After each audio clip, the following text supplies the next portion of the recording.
Hi, my name is Wilson, and this is my cultural identity reflection. Who am I? I grew up in Golden, Illinois, in an English-speaking household. I never had to think about language as something I needed to learn. It was just simply there. Education was valued in my family. Hard work, responsibility, and academic effort were emphasized. I personally gravitated towards mathematics pretty early on, and school became a place where I felt pretty capable. Looking back, I realized that my confidence was built in an environment where my language, culture, and communication style matched the expectations of the classroom. My immigration and my cultural heritage, these past couple weeks, as I've looked through my family's history and asked a lot of people, I do not have any detailed documentation of my family's immigration history. Like many American families of European descent, our specific origins have faded over generations. I know that we are mostly from Western Europe. I grew up in Golden, Illinois, a small rural town of about 500. I attended Camp Point Central for my schooling. My community was pretty close-knit, stable, but predominantly white, with little diversity. Nearly everyone spoke English as a first language, and most families shared similar cultural backgrounds and values. But wanting to become a future educator was shaped by people who guided me. My dad, an elementary principal for 20 years, modeled steady leadership and a deep belief in students. Education filled our home, shaping how I thought about learning and responsibility. My high school math teachers, Mr. Ray and Mr. Tenow, strengthened that path by building my confidence through clear structure and strong expectations. They made my academic language and reasoning feel natural and supported me in ways that lowered my anxiety and very much encouraged my overall growth and intelligence in mathematics. Their influence still guides my commitment to creating classrooms where students feel confident, safe, and ready to learn.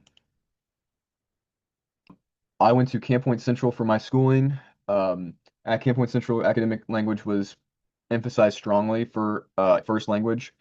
Everyone around me spoke English pretty fluently. Structure became natural to me, and vocabulary language. Terms like analyze, justify, evaluate, and interpret were used regularly without additional scaffolding. There, I also thrived in this environment because it aligned perfectly with my home language and cultural background. This distinction between BICS and CALP helps me understand this more clearly. My conversational language developed effortlessly at home, and my academic language developed smoothly in school because there was no linguistic barrier between the two. Through this course, I begun to recognize my positionality. I did not experience linguistic marginalization. I never worried about my accent, word choice, or whether my language belonged in academic spaces.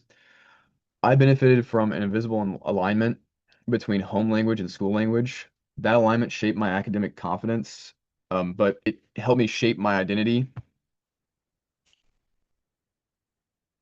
The connections between integrating theory with personal experience, language acquisition, understanding stages of language acquisition helped me recognize my own learning pathway, highlighting the simplicity of grasping English in my supportive environment.